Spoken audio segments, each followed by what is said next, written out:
Hi, hello, வணக்கம். Welcome back to Trend Breakers Academy. So market பார்த்தீங்க அப்படின்னா ஒரு சைட்வேஸில் தான் க்ளோஸ் ஆகிருக்க ஒரு டோஜி ஃபார்ம் ஆஃப் கேண்டில் தான். ஸோ சப்போர்ட் லெவல் 21,675 சொல்லியிருந்தோம். அதை பிரேக் பண்ணி கீழே போகிற மாதிரி போயிட்டு திரும்ப அப்படியே புல் பேக் ஆயிடுச்சு. ஸோ ஐடி வந்து நல்லா ரேலி கொடுத்துருந்தாங்க. பேங்க் நிஃப்டி வந்து கொஞ்சம் அன்வான்ட் மூவ்ஸ் தான், up and downs, ups and downs தான் போயிட்டு இருந்தது. ஸோ எஃப்எம்சிஜி அதே மாதிரி தான் மூவ் ஆகிட்டு இருந்தது. ஸோ ரிலையன்ஸ் வந்து கொஞ்சம் இன்றைக்கும் ஓரளவுக்கு பாசிட்டிவில் தான் க்ளோசிங் வச்சுருக்காங்க. ஆனால் பெரிய லெவலில் இல்லை, நல்லா இறங்குச்சு. இறங்கிட்டு திரும்ப வந்து பாசிட்டிவ்லேயே க்ளோசிங்கும் வச்சுருக்காங்க ரிலையன்ஸில். ஹெச்டிஎஃப்சி அவுட் பெர்ஃபார்மன்ஸ் ஆகும். ஹெச்டிஎஃப்சி இன்னைக்கு பெர்ஃபார்மன்ஸ் பண்ண முடியல. அதனால தான் பேங்க் நிஃப்டியாலையும் பெர்ஃபார்ம் பண்ண முடியல. ஐசிஐசிஐ வந்து கொஞ்சம் மேலே ஏறி இருந்தது. டிசிஎஸ் நல்லா ரேலி கொடுத்துருந்தது. ஸோ அதனால தான் ஐடி எல்லாமே போயிட்டு இருந்தது. பேங்கிங்லேயும் பார்த்தீங்கன்னா கோட்டக் மஹிந்திரா வந்து நெகட்டிவில் போயிடுச்சு. ஆக்சிஸ் பேங்க் வந்து positive.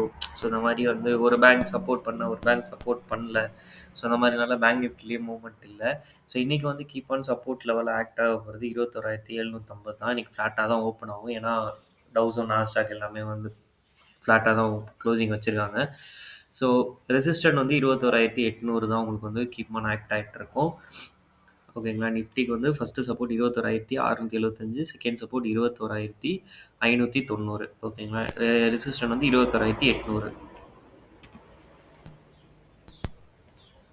Bank Nifty. So bank நிஃப்டியும் அதே தான். ஸோ நல்லா கீழே இறங்கிட்டு திரும்ப க்ளோசிங் வந்து அந்த ட்ரெண்ட் லைன் கிட்டே தான் வச்சுருக்கு.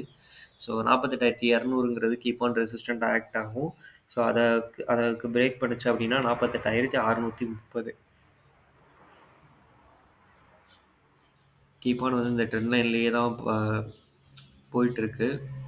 ஸோ சப்போர்ட் லெவல் வந்து இப்போதைக்கு 47,650 அப்படிங்கிறது பேங்க் நிஃப்டிக்கு ஆக்ட் ஆகும். அதை பிரேக் பண்ணிச்சுன்னா 47,300.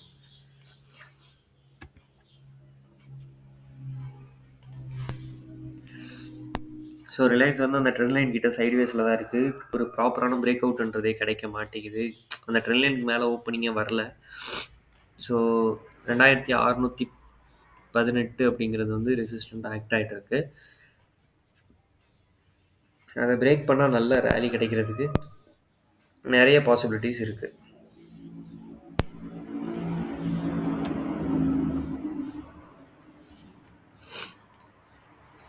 HDFC bank. ஸோ அவனும் வந்து பார்த்தீங்க அப்படின்னா அந்த 1,726 பிரேக் பண்ண முடியாமல் திரும்ப 1,670க்கே வந்துச்சு.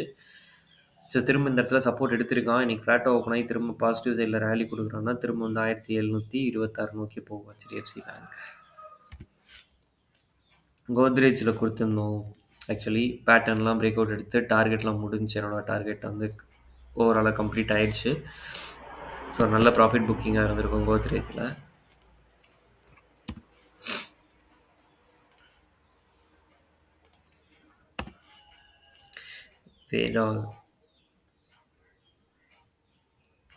வேதால் வந்து அந்த ரெசிஸ்டன்ட் கிட்ட நியர்பை வந்துருச்சு. ஸோ அதனால் அதுலேயும் ப்ராஃபிட் புக்கிங் பண்ணிடுங்க. ஸோ இதுதான் ரெசிஸ்டண்ட்டு. ஸோ இங்கே வரைக்கும் போகும் அப்படின்னு நான் எதிர்பார்த்தேன். அது என்னன்னா இந்த இடத்துல சுற்றின்னு இருக்குது.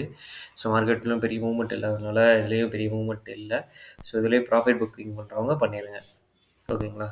ஓகே, நிறைய பேர் வீடியோஸ் பார்க்குறீங்க. உங்களுக்காக யூஸ்ஃபுல் கண்டென்ட் போகிறவங்க ட்ரெண்ட் பிரேக்கர்ஸ் அகாடமி இப்போ வரைக்கும் சப்ஸ்கிரைப் பண்ணல அப்படின்னா பண்ணிக்கோங்க.